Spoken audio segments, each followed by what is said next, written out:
Hi, for those who don't know me, my name's Alan. I belong to the St. John's Rotary Club, but I'm also the District Governor nominee designate until the 1st of July. So I'm excited about this.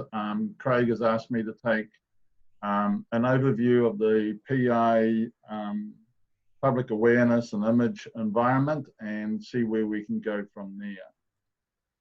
So who's to help me today? I've got Colin Robinson, who over the last 5 or 6 years has just served like a trooper in terms of trying to keep public awareness and our public image going. I'm going to use his expertise to help me in the presentation. Also who on board will be Madison Chang, who is here as a new member of my committee, and also Annabelle Lush is here as well, who will help us. But please, after this seminar, if you wish to join us, please feel welcome. I'm looking for 2 to 3 other members who can join the public awareness. Now I'm going to go and share my screen. So as much as Becky says, put your hand up, etc. If you've got an important point, in public image and communication, we're talking about communication. So please don't feel embarrassed about butting in or making a point as we go along, as long as time allows. So I'm going to share my screen, this one here.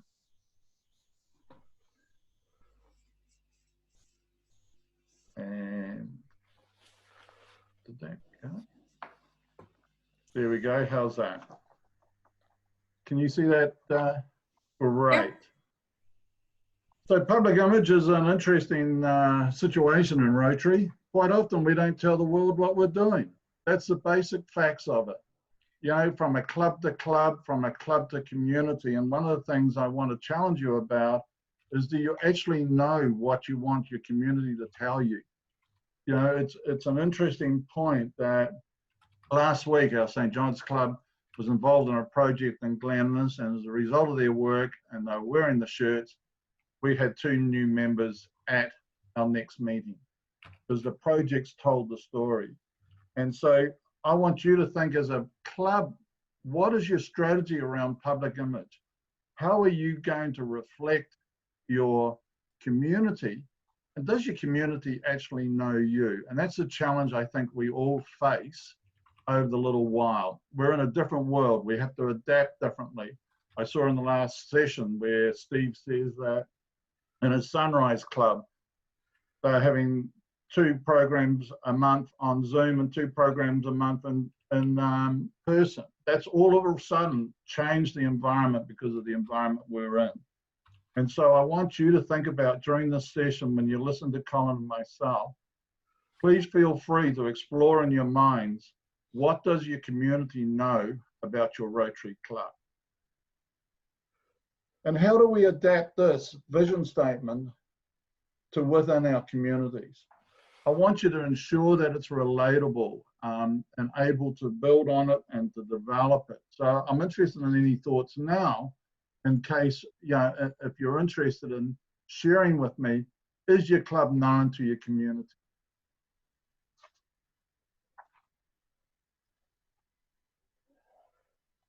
Nothing? Gee, that was quick. Maybe it's too early in the session.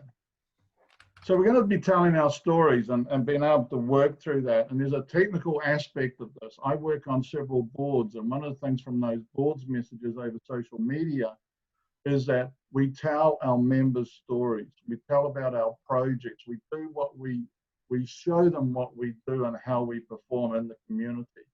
The technical aspect is Colin. Colin is fantastic in developing the technical aspects around stories. But Colin got frustrated over in the last number of years because we didn't give him the material. He had to go searching for that material.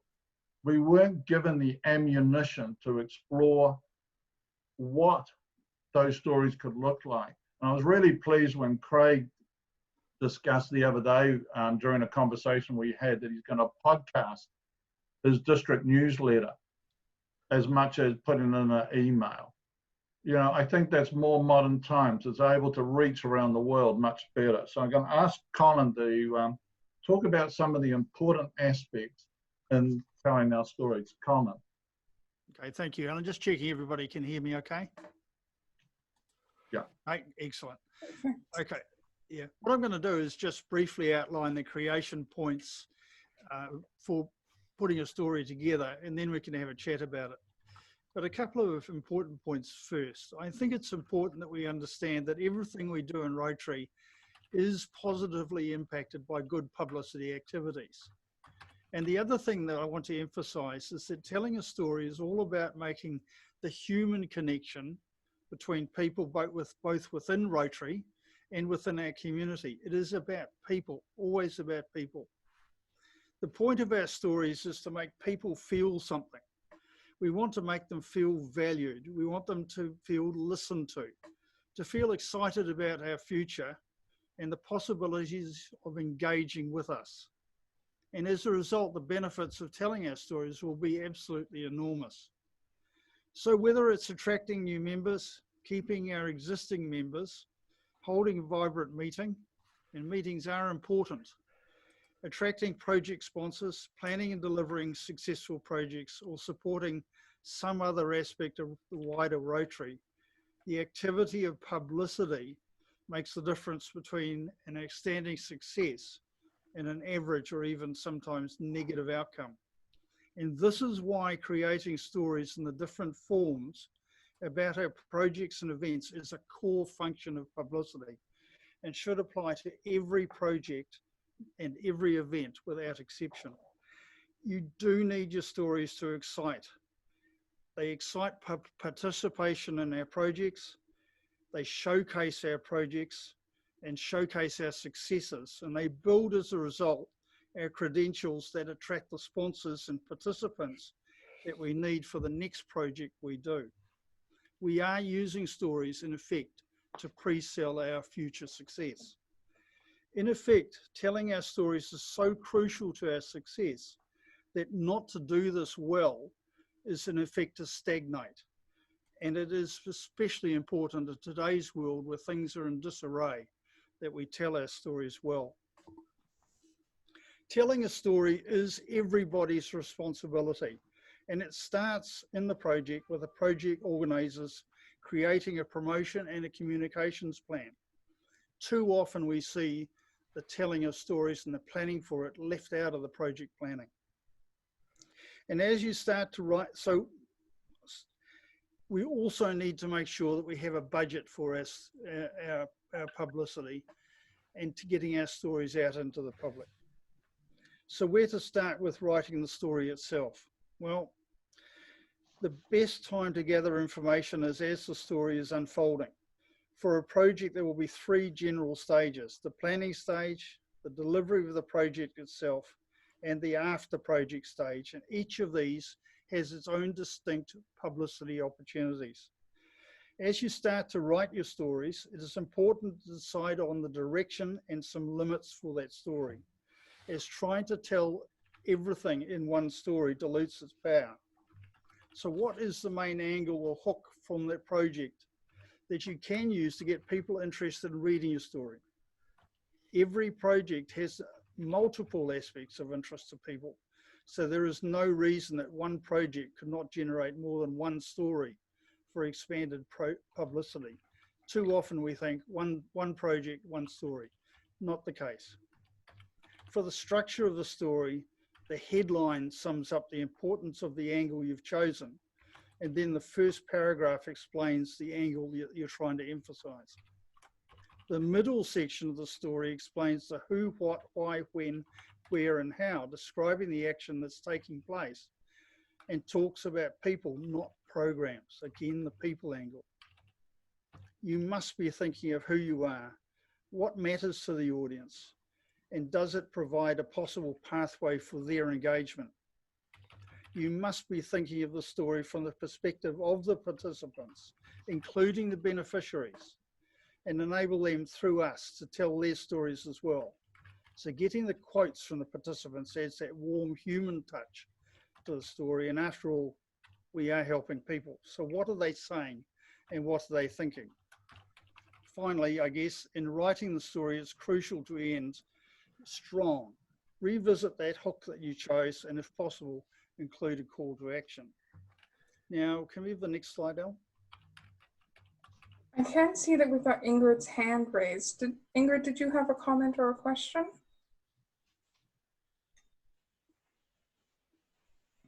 No? Okay, well, I'll carry on with this, this slide. This slide actually emphasizes the second aspect of the story, being the use of pictures to make that story visually stimulating. Because after all, a picture is what readers relate to best and has a huge impact on getting people to read the story in the first place. So it's vital for your club publicity that you take photos, and don't forget the videos for all your club activities. After all, the facts are that a photo increases a person's willingness to read a story by 80%. Content on social media with a photo gets 94% more views, and a photo in a post is 40 times more likely to be shared. So get that photo. And of course, the best camera you have with you is the one you're in your pocket, the mobile phone. So whip it out and get that shot. There's a huge number of tips and articles around how to take a good photo.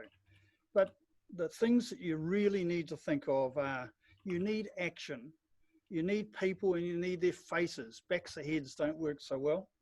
And you need everything close up and as high a res on the photo as you can, which enables cropping of the photo for best effect later on. In addition to photos adding to the story, is the use of these to create interesting graphics, or sometimes just to use graphics on their own. This slide refers to the brand center, where the people of action material, the logos and other templates all help to enhance photos and create graphics. We need to be as professional as we possibly can in the presentation of our content. And fortunately for us, there's a wealth of material readily available for us from the brand center. Out of all this, probably the most important item to get your hands on and download and become familiar with is the voice and visual identity guidelines from the guidelines section. This will help you immensely in creating an effective story to tell. It is really a valuable resource for you. The other resources shown there expand on that, not the least being access to the correct logos. There is no excuse to use the wrong logo in today's world. Now, I've covered a lot of stuff in some extreme brevity, and right at the end of this presentation, we'll talk about where to access additional resources. But now's your time to ask questions. I see, thanks Colin and Ellen. Crystal has a comment about her club not wanting to invest in funds into branding, as it takes time to tell the story. So I'm wondering if you can maybe help with some ideas for Crystal. It's interesting that, Edith, with most clubs, they quite often don't have a public image director on their board, and they're not looking after, and that's why we're in the big void that we're in. And Colin is absolutely right. I would suggest that you start small with the camera, the project leader or someone beside who the project leader designates as part of that project, ask them to take the photos. The more photos there is, the easier it is to create the story. You don't have to be an expert. In fact, the more you keep trying, the better you're going to get at it. And Colin started off as a novice. And here he pulls material off left, right, and center. So it's a willingness to participate. I don't believe there's a cost to it. The cost in time is there, but not a cost in money.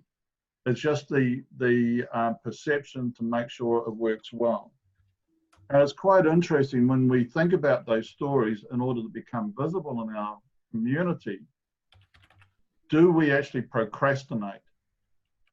And procrastination can be our biggest enemy in this environment.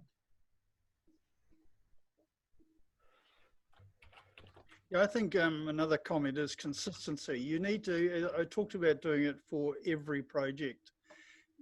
Don't do it for this project and not the next. Size of projects are irrelevant. Get into the discipline of doing something for every project. And Alan's quite right. don't procrastinate. Don't try and get it perfect every time, and therefore, because you try to be perfect, hold off putting something up. Create something. Start off small, keep it short, and then over time you can expand it. We're going to shortly go on to the channels to use, but in terms of the story itself, just get writing. Just try it out. And it's So Don't get it it's wrong. There's no right or wrong. sorry, Colin. It's amazing when you make a story and it's showing up on your next club meeting in terms of rights and that. People love seeing themselves in photos. They love seeing themselves in the bulletins. If it makes the DG's newsletter or a district newsletter, they absolutely love it. It gives them an empowerment of being involved. Without sounding crass, it strokes their ego in terms of a reason and feel good. And the more our members feel good, the more they'll want to do in the next project and the next project. So you're enhancing membership, and public image is a great tool to create membership, but also create the welfare of your existing club members. I can just see that John Louis and Crystal have both had their hands up. So John Louis. Yeah, thank you so much. I'm in the 100% e-club, so we have been meeting on Zoom. I've been participating in about 700 Zoom meetings since the beginning of my club, so Zoom meeting is very easy for me. Anyhow, the thing is, for public relation, you have to occupy the space. Yeah. Occupy the space. That's the only word, okay? So you just put your things everywhere, every day, and it goes on. And that's it. And that's it, every day, everywhere. So we put it on Rotary, the French Rotary magazine, on the Down Under. Colin knows that. He knows me very well. We put it on the Rotarian. We put it on Facebook, on my Facebook page, every day, night and day, on the Facebook page of my club, etc., etc. And then it goes. And then, little by little, people know you. That's it. That's how it goes. Absolutely, John Louis, because I see you every day. Too bad for you. You're my friend. Too bad. Fantastic. And Crystal, I can see that your hand is up. Yes. Thank you for that discussion. One of the things here in Fiji on Viti Levu, so I'm from Canada, so I have had a few different Rotary experiences also, as many of you have, is you would never ever know that Rotary was here in Fiji. And I'm not sure why that is. I have a few ideas. One of them is the Roads Authority with signage, but another one of it actually is just why I made the comment is kind of the attitude around that people don't want to spend the project money or budget it in the project, feeling that it's being arrogant or not right to take away from that money. So just any ideas of or support or projects that might help me to get more of a public image out there. And I know that it has a big impact on future support from leaders in the community, other just public, and knowing that Rotary is here. And we have a lot of visitors knowing that Rotary is here. And in other countries and other places, Rotary is there. And that's my comment. I think you've raised some really good points, Crystal. And I guess who the best answer is? You. By you promoting your projects and being involved in projects or your teams. I come from many years ago, a direct marketing background. And it was about the people. And that's why we're telling the message today about in your strategies. How do your people tell the community what you're doing? And it might be as simple as a simple Rotary cap. So not even a special shirt or a club shirt or anything like that, but a Rotary cap. So whilst you are doing your project, people are going, well, what are all those people with the caps on? What are they doing? And the conversation starts up. and immediately attracts through from there. So it's about your actions, and when you have actions, it'll produce a result. Start with the simple things rather than the expensive things. Yes, you could have a banner. Yes, you could have a polo shirt, or in Fiji, be a different sort of shirt with the club emblazoned on it, but that all costs money. So it might be just a simple cap or a simple scarf where your team is seen in the community helping out, and then the local newspaper telling the stories about what you have achieved, taking the photos and giving it to your local newspaper and see if they will print the story about the project that you've just completed. That would be just my initial gut feel on those ideas. Colin, what do you feel? We have Anita that's there too, that has her hand raised. She might Oh, have sorry. some ideas Okay. from Fiji. Sure. Thanks, Ellen. Thank you. I think what Crystal is trying to find out is, we raise funds for special projects. It's the members' conscience of having using money that is raised for helping people in trying to put, say things like a big billboard or something to show a Rotary presence. I think the question probably leads to, are there any funds available in the district to try and do sort of big public image projects, like putting up a billboard in before a town, or in the town or somewhere, that perhaps Alan or Colin can answer? I would have to say that I do not know the answer to that, and I would have to twist Craig's arm up his back to produce the budget in his DG budget. But it's something I can explore and come back to you, Crystal. I would suggest if you write me an email, or Vanita, you write me an email, and then it'll give me the process of exploring that for you and seeing what we can come up with. So, Colin, would that be a Roscom discussion? Yeah, it could be done within Roscom, yes, I think so. I mean, I just look at in my own club, our publicity budget comes from our member fees rather than the funds raised, but it can be considered for individual projects as a part of the project cost. It's quite legitimate to do that. And so you build it in as a cost, just as you would buy other supplies in order to do the project. Publicity for that project is part of the costs involved, and that's quite legitimate. The problem is we're scared to say, look, we need a budget, even a modest budget. We need to do it because, remember, that in turn hopefully will firstly get participants along to the project, particularly if it's a fundraiser. If you're not going to put some money behind getting the message out there, then is the message going to get out there adequately to succeed in the project itself? And you've got to ask these questions as well, but don't forget sponsors. The stories hopefully over time will build credibility for the club and the community, and hopefully that credibility will assist you in getting the sponsors that you need for future activities as well. So skimping on appropriate budgets is not helping you achieve your outcomes. Thank you very much. Colin. Okay, so we're looking at getting our stories out further around. We do need to get the stories that we've crafted out as wide as we possibly can. And in most cases, each of the different medias we do will actually reach out to a different audience.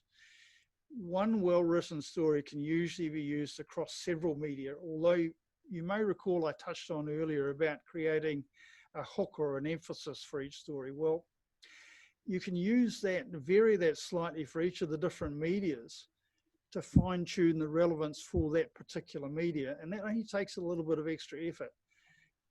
After all, you do have that base information already. Of course, some of these media are easier to reach, and some will give you more exposure than others. At an absolute minimum, you need to be using fully your club website, your bulletin, and your social media, because you have total control over that. And you must use these for every story, every project, and every event. if you look across that list, television would be the gold standard of communication. But a bit like radio, if you can achieve that, you're doing extremely well, because they can be extremely difficult, particularly in New Zealand, and very expensive to get any access to. But of course, give it a go. Maybe in Fiji, for instance, it's a bit easier. Can we shoot around to the next slide?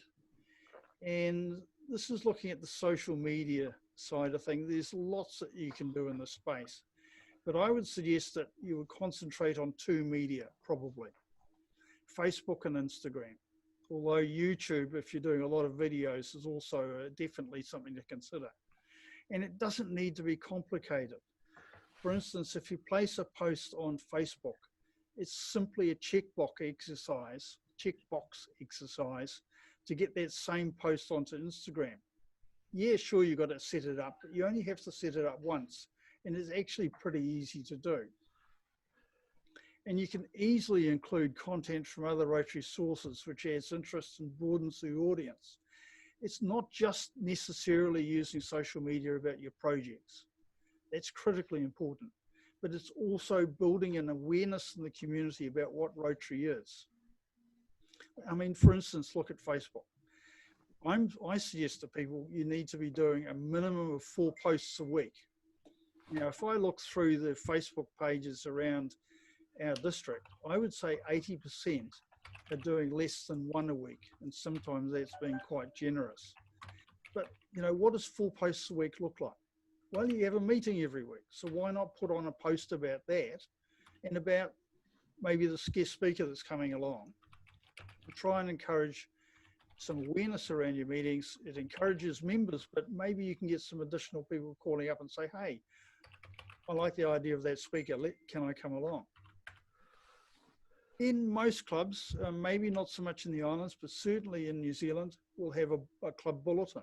So why not make sure your bulletin is on your face, it's accessible through social media?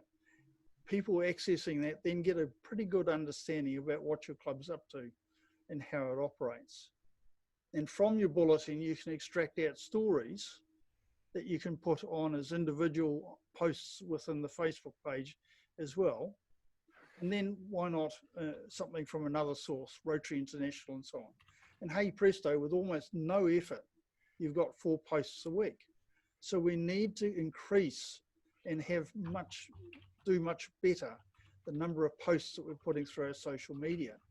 And remember that click, and you're also on another totally new platform again. And that brings us to our next slide about club websites. Some people are saying, why do we need a club website? But really it is your foundation for your publicity in your club.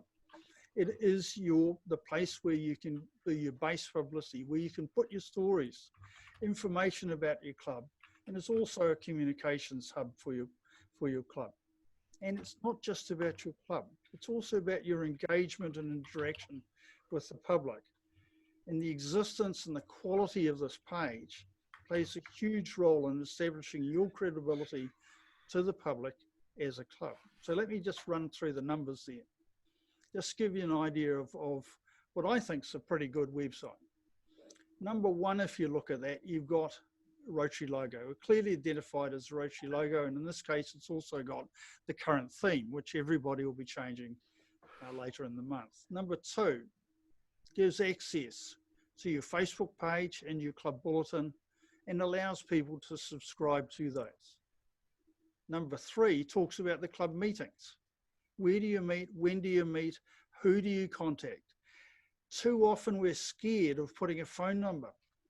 I don't know about you, but I like picking up a phone and speaking to a real person.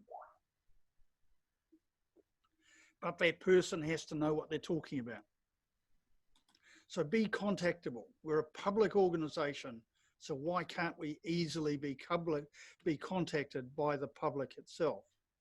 And number four goes on to describe some of the critical aspects of your club that you want to convey to the public. Number five, pictures again. Pictures tell 1,000 words. A carousel in this case of 6 pictures that illustrate who we are and what our makeup is, particularly in this case, young professionals. We're not all old fellas. Number 6 is a welcoming phrase. We're welcoming. We want you to come in contact with us. And number 7 starts to tell those stories. So a story put here is simply a click away to going on to Facebook, and a click away to going into your bulletin, and a click away going on to Instagram, and so on it goes. The last point about this page is this is all the first screen when somebody opens the site.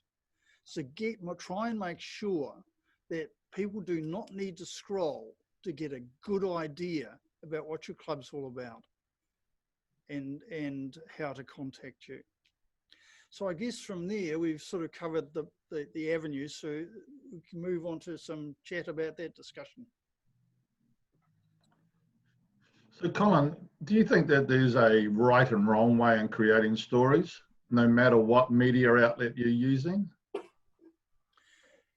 I think the basics way of doing a story is the same. I would still go about a story from a project in the way I described earlier.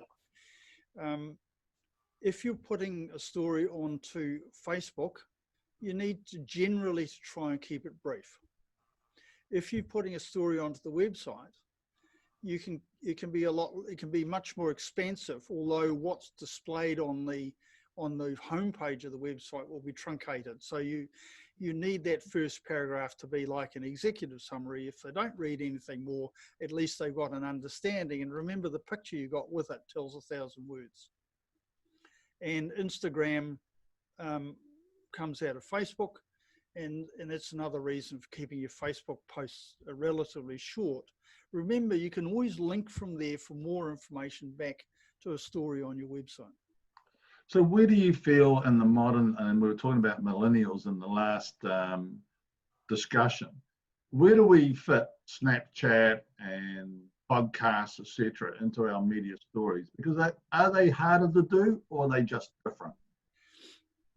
I've got to admit, I don't have virtually any experience at all.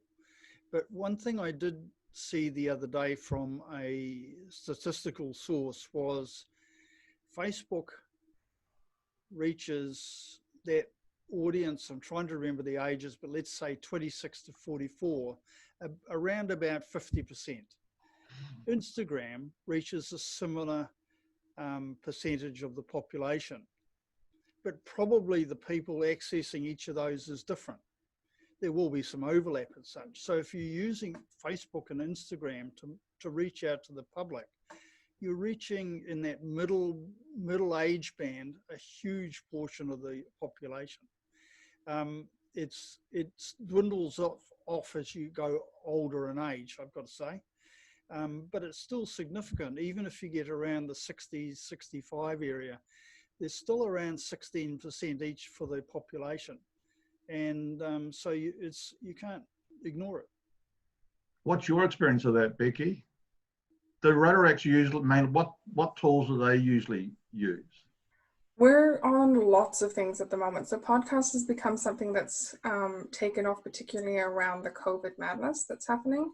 There are 3 new Rotaract Talk podcasts that have been launched out of 3 different continents at the moment. So you can actually go online and find those if you're interested in being part of the Rotaract discussion. And that's something that we're encouraging as a storytelling element.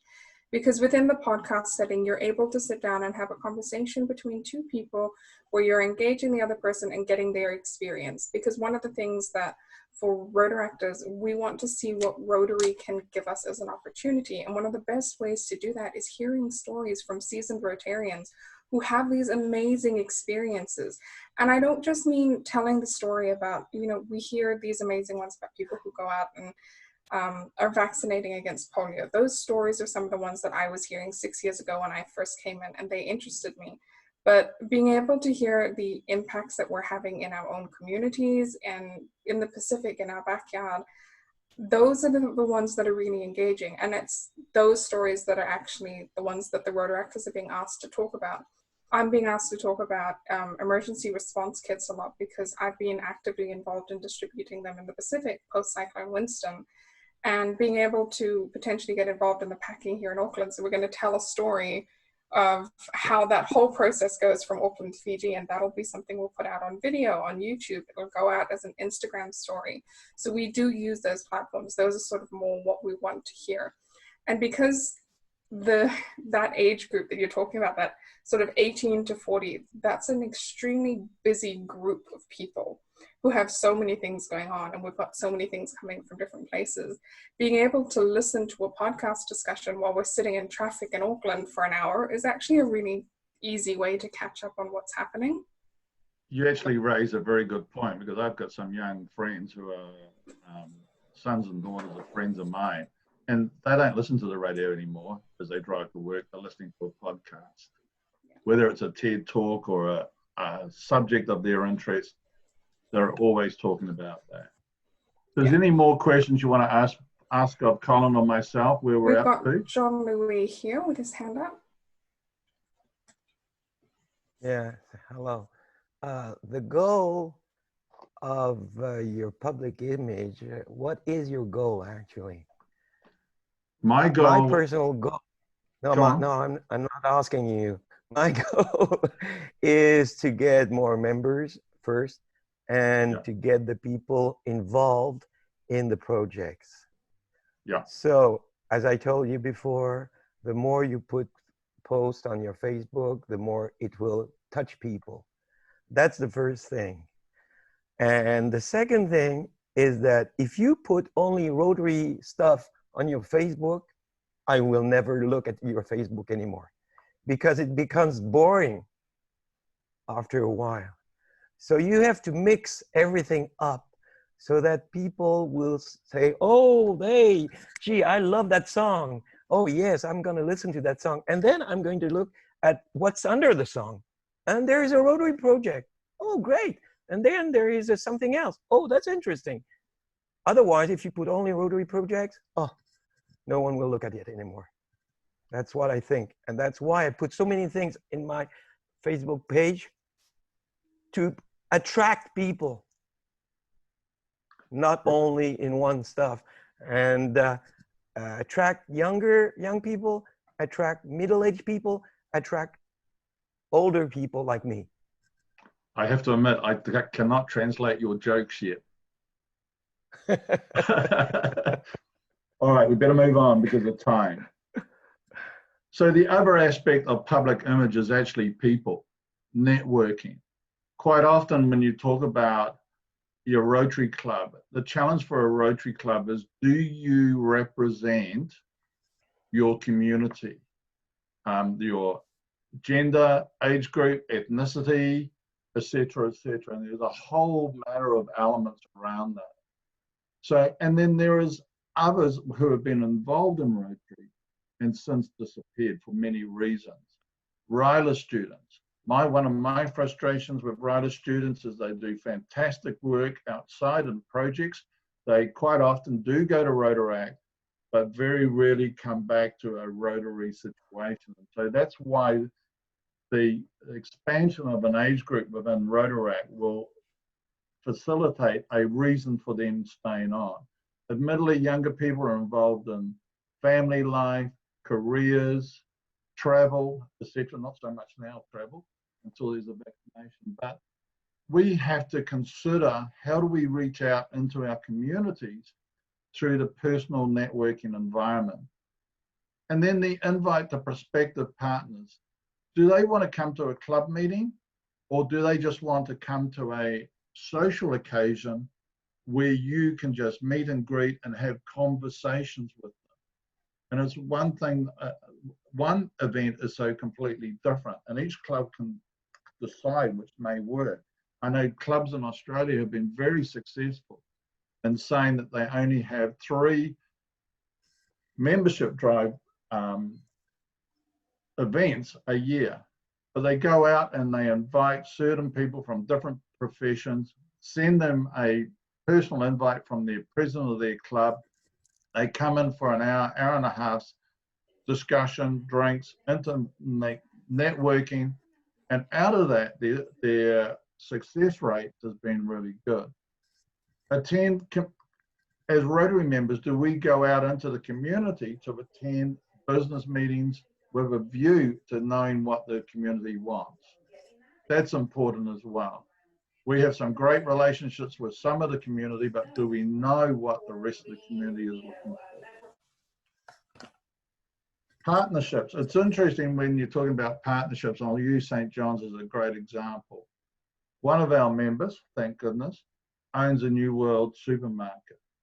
And our partnership with them over the last 12 weeks has just been awesome in terms of looking after food banks within the St. John's area of responsibility, going into Tamaki and Glen Innes as well. But I think there's opportunities to work and collaborate with partners who are also doing projects that we may be interested in the community. An example of that was cleaning up the Glen Innes Creek in the middle of Glen Innes last weekend, where it was a partnership not only with Rotary members, but looking at other members of the community assisting. And so there's collaboration around that in order to build it. I work in the disability world, and we're looking at running a disability sports event in Papakura in November.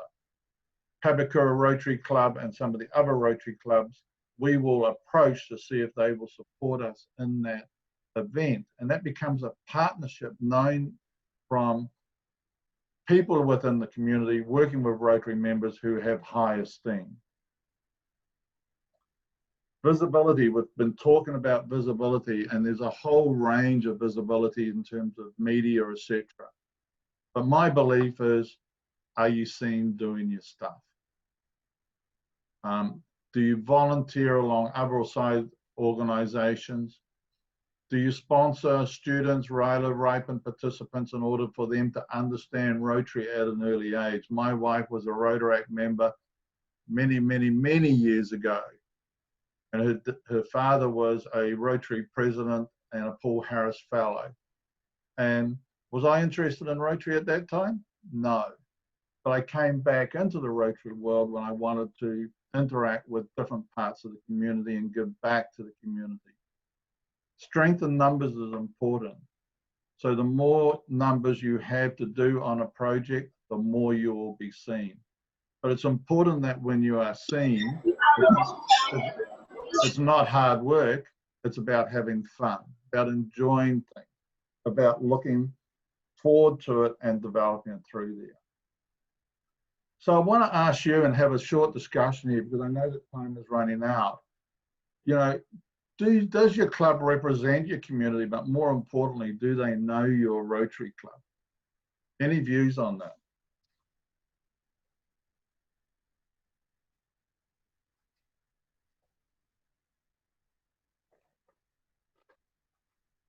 Nothing? Nothing coming through in chat. Wow. Anything yet? No. Okay, that's okay. We can just carry on. Strategy. It doesn't just happen. And I would suggest when you look at the strategic priorities and objectives, as much as you're talking about increasing your impact and expand your reach and enhance participation, they're all words.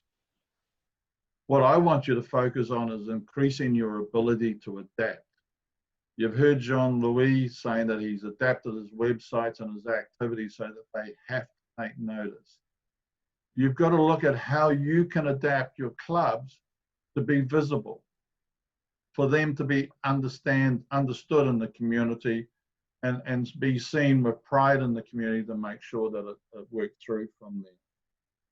You need to, if you go to a strategic plan, you know, you can see some words around branding and social media and public awareness. And those are words. They're not actions. It's up to you as club members to provide the actions to deliver.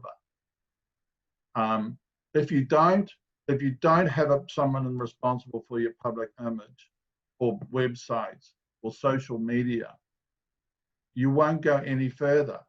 It will be very hard. And so do you want to be just a group of 10, 20, 30, 40 members who never grow? Because that, in quite frank terms, may be the result. And then you wonder why there's a Rotaract club set up in your vicinity that is thriving. because someone has taken the view that your club has decided to, as Colin says, stagnate or keep itself in its own world without telling the world what you do. By sharing your best practice, build your sustainable base of committed Rotarians. The 80-20 rule will apply within your club. 20% of your people will drive 80% of your activity. That's the reality of life, unfortunately, in many organizations. But you've got to take advantage of what's happening in our community now. COVID-19 has changed the world, but it has created new opportunities. As a club, I think that we can make our presence felt at a higher degree by being visible, by ensuring that we try things, that we engage. And if there is a fail or a success model, it doesn't really matter. The important thing is that you are trying. If you don't try, nothing will happen. If you don't go out and do your projects or tell your stories, nothing will happen. So therefore, it's the old philosophy. If I do what I did yesterday, the result will remain the same. So I challenge you along this journey of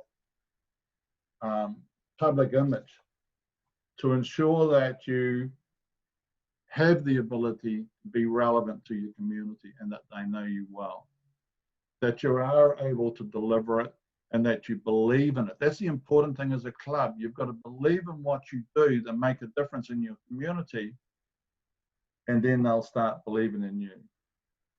And then lastly, your support. As Colin has gone through there's a whole pile of support within the world of Rotary. And there is no right or wrong way in terms of delivering that support to you. You can search online for it through My Rotary, Roscom, or Club Runner. You can always come to me for support or my team once they get well known. And one of the first things we'll do is once we've got the team up and running, is that we'll set out a communication to all clubs for them to understand how that support could be available. We need to keep on working on our district website to ensure that we provide you with material, but we can't provide the outcome of the material until you follow through at your club level in terms of projects, recording, stories, etc. You've got changeovers coming up. Changeovers is a lot of fun and represents camaraderie, the community, etc. I suggest that you should use that as an opportunity to talk about, hey, come and join us. Look at what we're doing. Look at the fun that we're having. Your bulletin, we talked about your bulletin. Utilize your bulletin to the fullest effect, whether it's, so as much as it's an email, it should be on Facebook and other areas that you can do. And then as I talked about, the public image from a district perspective, I just highlighted this one because when you read through it, they do some fantastic things. So you've got your zone, you've got your district, you've got Rotary International, who will all support you. But the question for you is, will I do it within my own club? Because you can't expect district with its manpower to do it for you. And John Louis, I commend you because you are the greatest advocate of making the world know about your e-club. And I commend you for that. But there are other good stories around, Rotaract and some clubs who are doing fantastic jobs. I see a lot of bulletins coming across my emails and websites and Facebook pages, and they're doing fantastic jobs. But there are others that we don't even hear about. So I hope that's helped you. Thanks, Colin, for your assistance. I really appreciate it. And I really do mean it. I need some people who are really IT savvy, young people, if they're available. I'm going to talk to Craig and see if he will find some budget for an intern who could come in from a learning perspective and start working on video stories and podcast stories so that it appeals across different members. But that's a work in progress. If we're talking about and challenging the start now, the best thing you can do is build your own stories within your clubs. So thank you very much. Any Thanks. questions? Colin, did you want to briefly mention, or maybe Craig, I can see in the chat here, Roscom, just as a closing statement. But before I let you do that, if Craig, you're going to jump in, can I just do a reminder really quickly that we do have a wrap session after this, and we would love to see you all there. We'd love to get your feedback both there and on the survey that is being sent out. The LEDS team and our district leadership team would all like to see what you want more of, especially as we move towards doing similar sessions on youth and ICT in the future. This is something that's really important to us. And I'm going to put a different hat on for a second and say, can you all please follow and like the Rotary Oceania Instagram page, which is actually one that I manage. And it's one that you can all have things shared about your club. If you don't want to manage your own Instagram account, that is one that is available to you. Send things through to me. I will put in the It's a Wrap session, I will put my contact details up in there if you want to get stuff on that page. We need things to go out onto the different platforms. We need material for Facebook. We need it for Instagram. And if you want to work with me on putting together some videos, I'd be excited to see that happen as well. So Craig or Colin, Roscom? Yes, thanks, Becky. Roscom is a group which consists of the 6 public image chairs from the New Zealand 6 districts and the Pacific. So, and they coordinate projects that are national or across the Pacific. So the Women in Rotary program last year was organized by Roscom. The Roscom also deals with things like, as Becky said, the Rotary Oceania.zone website and Instagram accounts. So it's a great resource. And if you haven't looked at RotaryOceania.zone, then please do that, because that will be I think, a great help to you. There's a lot of resources there. The other one is just to talk about on the It's a Wrap. We're very keen to see people rejoin, because we'll be talking about the further LEDS development. We haven't included youth deliberately in this. And the other thing is that there will be a LEDS session just on ICT. And again, an appeal also on behalf of John. John needs people to help him at a district level. So as the ICT chair. Thank you, Becky. Thank you, team. Fantastic. I'll sign off here and hand back to you, Becky.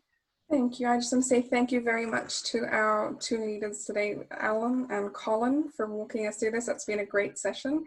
And I'm going to leave you with a quick quote. That was my favorite thing I took out of International Assembly, our public image one, was that resisting change is like holding your breath. Even if you succeed, the result's not great. So I know that this can be a scary thing to dive into public image, but if we want to survive, this is something that we need to look at. So back to Edith. Kia ora, Becky. Thank you, Alan and Colin. Another really informative and successful session. And we hit 46 people in that session, so fantastic. And Jean-Louis, I'm going to just slightly change your challenge to us. Instead of occupy the space, I'm going to challenge District 992 to own the space everywhere, every day. So we look forward to seeing you back on with our wrap. It's a wrap at 4 o'clock. The more the merrier, and we'll give you the halftime score of the rugby, because I can hear my sister yelling in the background. So we must have scored at least twice.